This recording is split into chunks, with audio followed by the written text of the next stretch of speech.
본문은 신명기 9장 9절에서 21절 본문으로 아침 메시지를 나눕니다. 네, 계속 신명기 9장의 내용을 살펴보고 있고요. 모세가 이제 가나안에 정복하고 들어가야 될 가나안 2세대에게 광야 2세대에게 이제 과거를 회상하면서 그들이 무엇을 잘못했었고 이제 가나안 땅으로 들어가면 어떤 것들을 근절하고 조심해야 되는지 가르쳐 주기 위해서 이제 과거의 내용을 회상하면서 경고하는 그런 내용을 담고 있는 것입니다.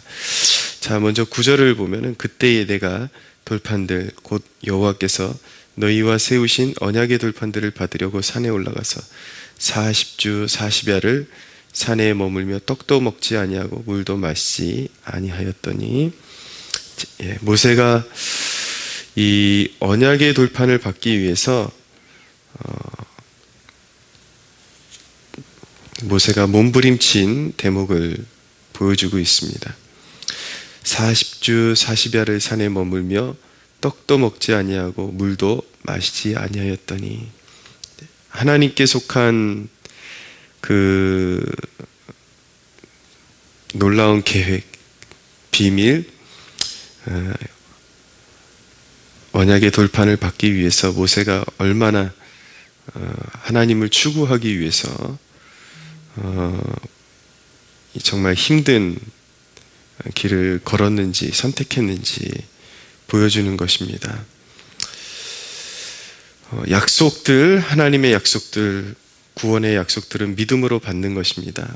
그러나 은사들, 제가 은사라고 지금 말씀드리는 것은 단순히 방언하고 이런 은사들을 포함해서 하늘에 속한 신령한 것들, 하나님께 속한 우리의 신앙 여정에 모든 필요한 것들을 지금 아울러서 말씀드리는데, 그러한 것들은 하나님을 철저히 추구함으로 받는 것입니다. 에이든 토저라는 분이 이런 말을 남겼습니다. 세상은 하나님을 아는 지식이 없으므로 멸망해가고 교회는 그의 임재의 결핍으로 굶주리고 있다. 오늘날에 하나님을 그렇게 하나님께 속한 신령한 것들을 찾기 위해서 몸부림치는 성도를 찾아볼 수 있을까요?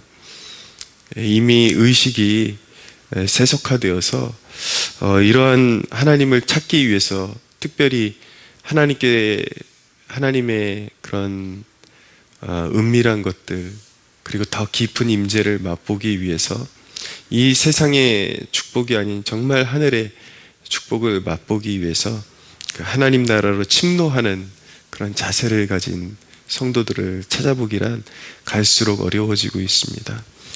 왜냐하면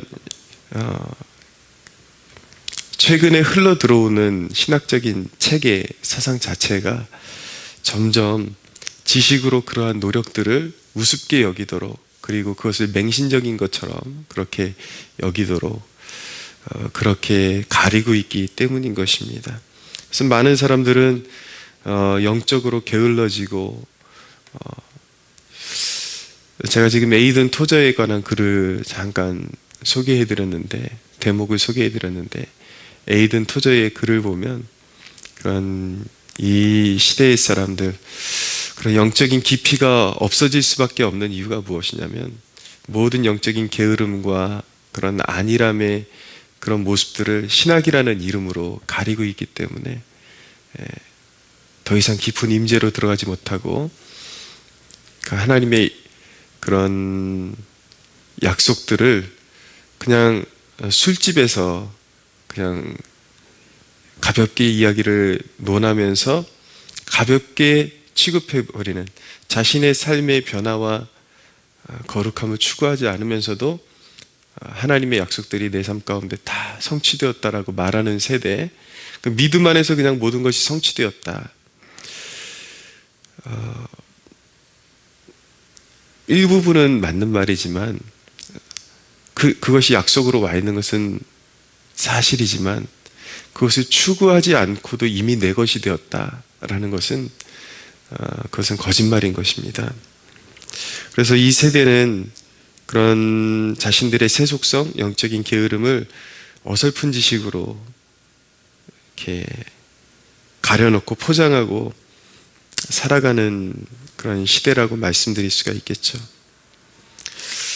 그러나 어느 신학파들을 막론하고 그가 개혁주의를 추구하든지 오순절주의를 추구하든지 감리교 신학을 추구하든지 역사 속에 있었던 진정한 하나님의 사람, 진정한 하나님의 사람들은 모두가 열렬한 기도의 사람이었고 정말 열렬하게 하나님을 추구하는 사람들이었다라는 것, 이것은 변치 않는 기독교의 역사이고 사실인 것입니다. 하나님은 오늘날도 하나님의 얼굴을 구하고 하나님의 말씀을 맡기실 그럴 사람을 이 패역한 세대 가운데서 찾고 계십니다.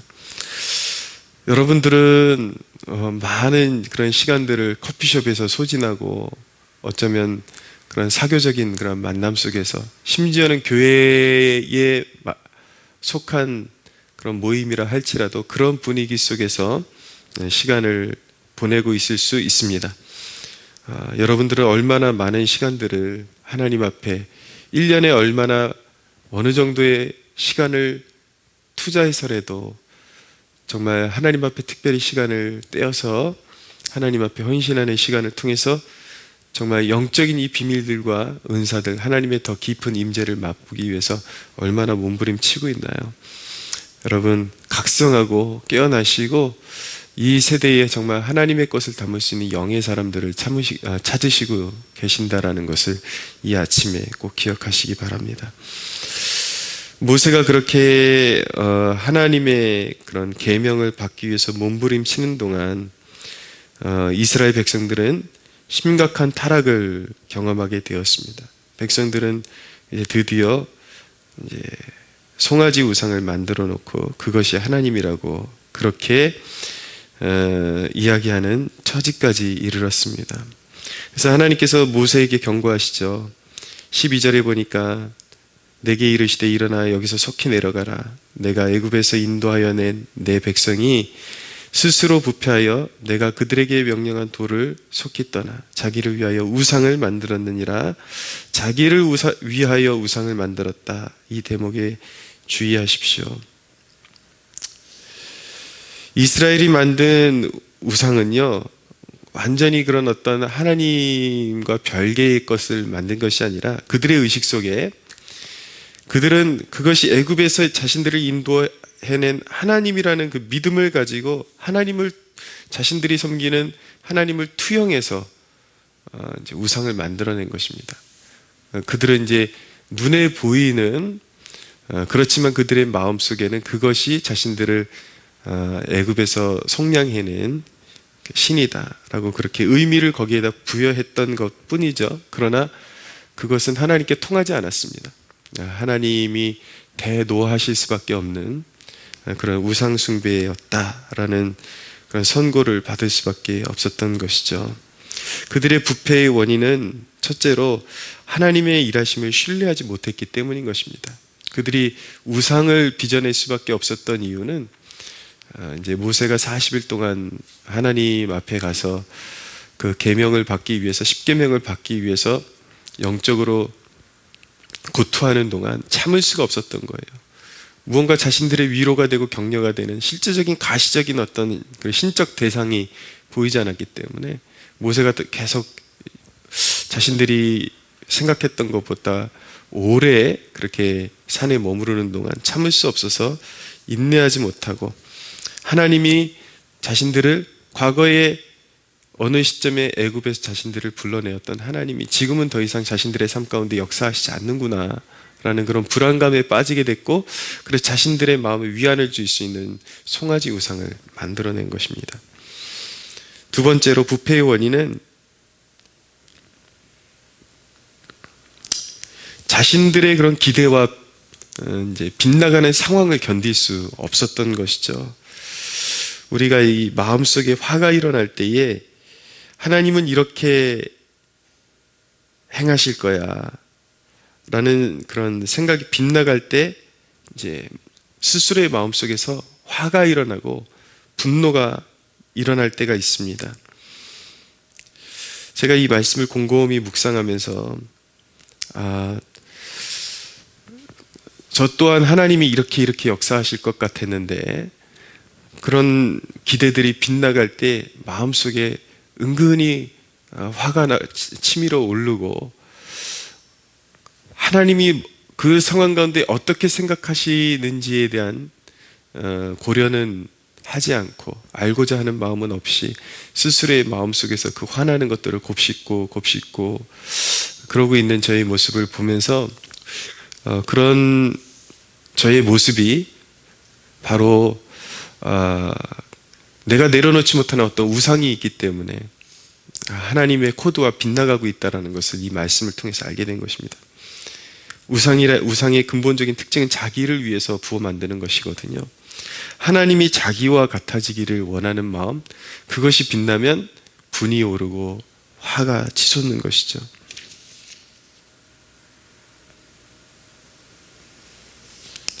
여러분, 신앙이라는 것은 무엇인가? 무한한 하나님을 향한 신뢰이고 기다림이고 순종이라는 것을 기억해야 하는 것입니다. 때때로 우리의 기대가 빗나갈 때 왜 속상하지 않겠습니까? 왜 화가 나지 않겠습니까? 그러나 하나님 앞에서 그럴 때 또한 하나님 앞에서 기도의 자리에 무릎을 꿇고 그 속상한 마음 자체도 하나님 앞에 내려놓고 그것을 하나님을 향한 신뢰로 바꿀 수가 있어야 되는 것입니다. 그런 와중에 모세가 이제 그 실상을 실제로 보게 된 거예요. 돌판을 들고 내려오는 도중에 이스라엘 백성들이 그렇게 부패한 실상을 보고 나서 모세가 한 행동은 무엇이냐면 의로운 분노로 말미암아 그 돌판을 내어 던져서 깨뜨렸던 것입니다.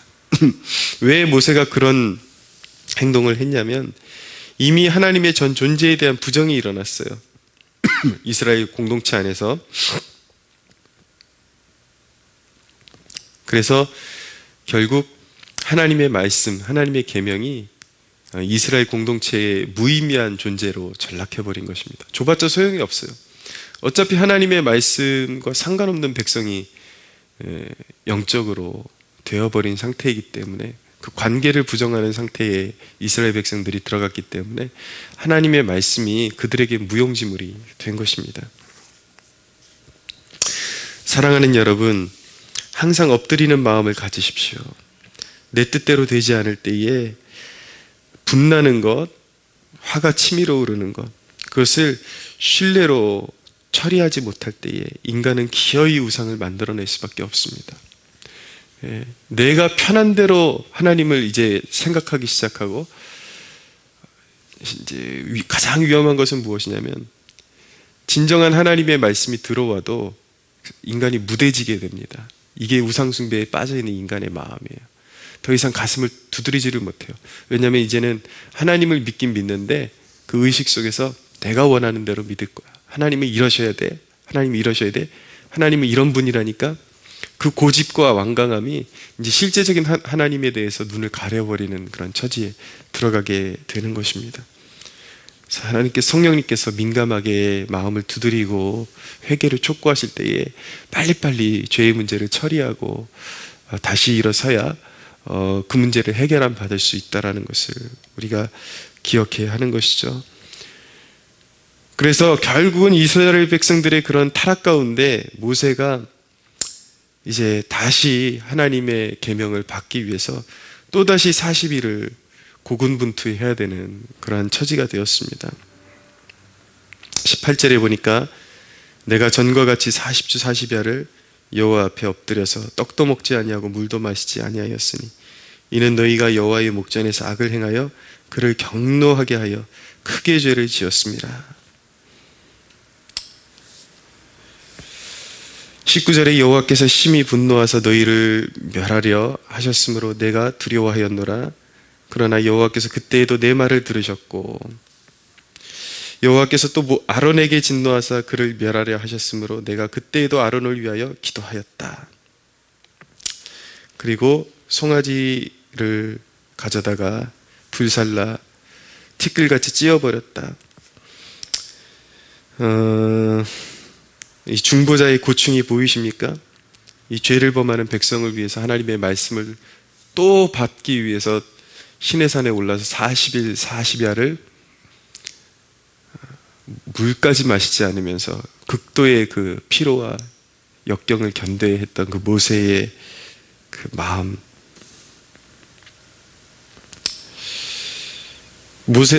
하나님은 모세의 기도를 들으시고 이스라엘 백성들을 향한 진노를 가라앉히셨습니다. 아론을 향한 진노도 가라앉히셨습니다. 하나님이 이 민족을 품어주시는 것은 이 민족이 잘하고 있기 때문이 아닙니다. 여전히 기도하는 백성들이 있기 때문인 것이죠. 그만큼 중보자들의 그런 역할이 시대가 어두울수록 중요해지는 것입니다. 하나님 편에 서야 하지만 죄악된 민족을 버릴 수 없는 것이 바로 중보자의 마음인 것입니다. 설령 하나님께서 백성들을 멸하시기로 작정하셨다 해도 중보자는 세상을 품어야 하는 것이죠. 이런 말씀이 기록되어 있는 것은 바로 모세의 그런 태도가 하나님께서 기뻐하시는 태도라는 것을 알려주시기 위함 아니겠습니까? 죄에 대한 맹렬한 분노, 그리고 내 자신의 죄에 대한 극도의 슬픔, 그러나 죄악된 세상에 눌린 백성들을 향한 한없는 긍휼을 갖는 것, 그것이 바로 주님의 마음인 것이죠. 바로 이것이 이 시대의 모세들이 겸비해야 될 영성이라고 믿습니다. 이 아름다운 영성을 소유하는 저와 여러분들이 되시기를 원하고 이 하루도 말씀 안에서 승리하시기 바랍니다.